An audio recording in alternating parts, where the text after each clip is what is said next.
Ассалаумағалейкум, менің есімім Бақытжан. Техникаларға шолу жасап, YouTube-ға қайтамен оралдым. Бүгін Жиун компаниясының G200 B-Color жарығына шолу жасайтын боламыз. Олай болса, ішінде қандай нәрселер бар екенін қарап шығайық.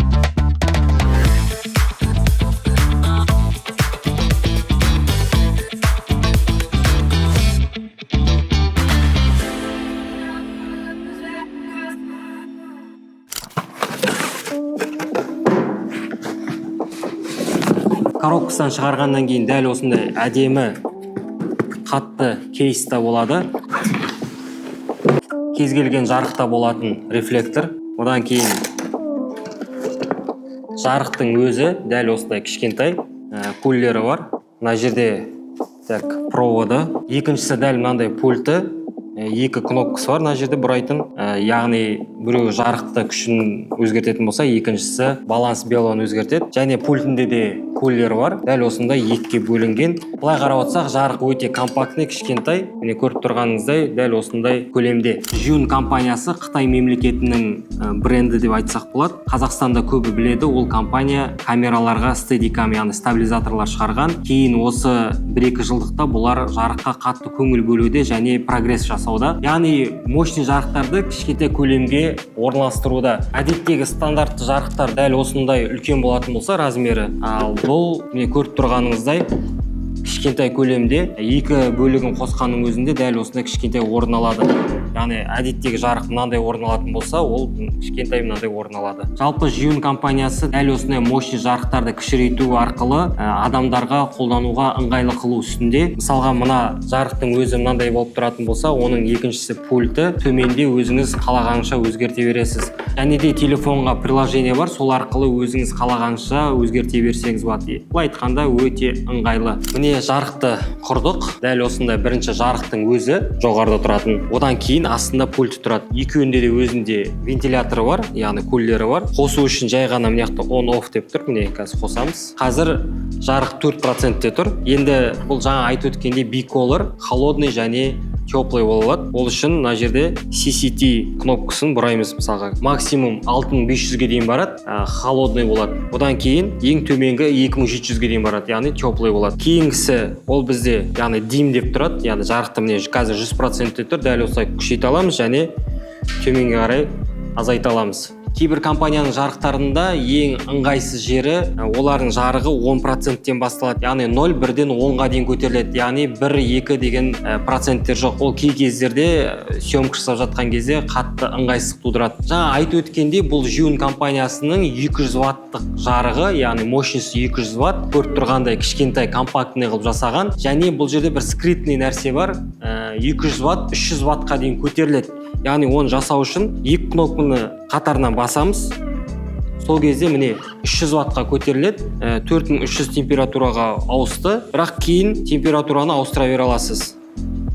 Дәл осында 200 ватты 300 ваттқа дейін көтеріп аласыз. Және тағы да мынандай ыңғайлықтары бар. Мысалға қазір 100%-те болса, димнің үстін просто бассақ 0%-ке түседі. Одан кейін тағы бассақ 20-ға көтеріледі, тағы бассақ 40-ға көтеріледі, яғни 20-20-дан көтеріп отырады. Яғни бұрамай-ақ просто үстін басу арқылы 20%-тен жоғары көтере берсеңіз болады. Және сол сияқты CCT-ді басып температураны көтере аласыз.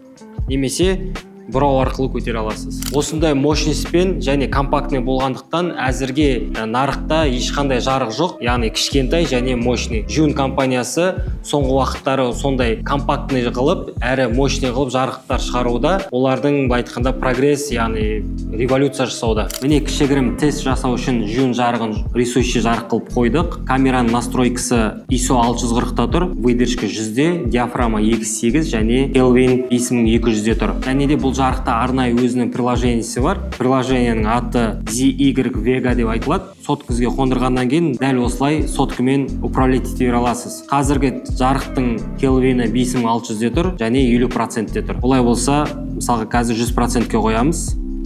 Міне қазір мынау 100%-те тұр. Егер де оны 10%-ға дейін қоятын болсақ,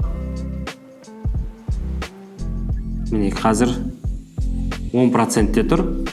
Дәл осындай жарық береді. Егер қайтадан 50%-ке қойып, одан кейін Kelvin өзгертетін болсақ, міне қалағанша өзгерте бере аламыз.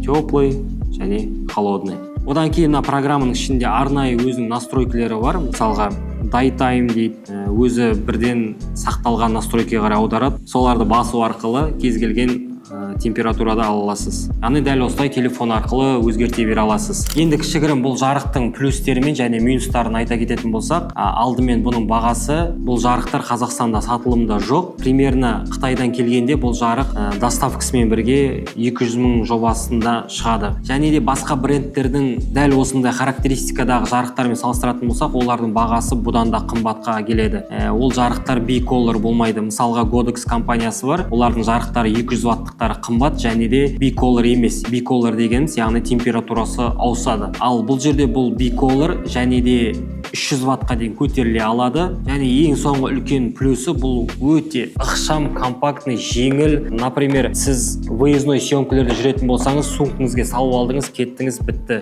Былай айтқанда, сол жағына келгенде өте ыңғайлы. Жалпы бұл светтің дизайны өте әдемі, минималистичный жасалған. Пластмастың сапасы өте мықты, және бұл жер темір. Басқа жарықтармен салыстырған кезде бұл жері өте әлсіз болып келеді. Мына жері кетіп қалады көбінде қозғай берген. Мен енді бұны бірнеше уақыт тест жасап көрдім. Мына жері өте мықты, яғни сәл қатайтқан бойдан ұстап қалады. Босап кетеді деген нәрсе жоқ. Резиндер босап кетеді енді көбінде. Бұл жерде ондай емес. Бұл жерде андай тістері бар, тістерімен ұстайды. Және зонтик қатайтуға арнайы өзінің тесігі бар. Былай айтқанда толықтай сапасы мықты жасалған енді бұл. Және үлкен бір плюсы, жалпы кез келген профессионал жарықтарда мынандай шүлчок дейді ғой, бүйтіп салған кезде ұстап қалады, қайтадан обратно мысалы бір тоқты тартып қалған кезде жарығы өшіп қалмайды, немесе ажырап кетпейді, яғни қысып ұстап қалады. Оны шешу үшін жай ғана мынаны бүйтіп тарту арқылы шығарып аласыз. Ал минусын айтатын болсақ, менің бақылауым бойынша айтарлықтай үлкен минусы жоқ, бірақ мен байқаған минустардың ішінде бұл жерде креплениясы, яғни темірге қойған кезде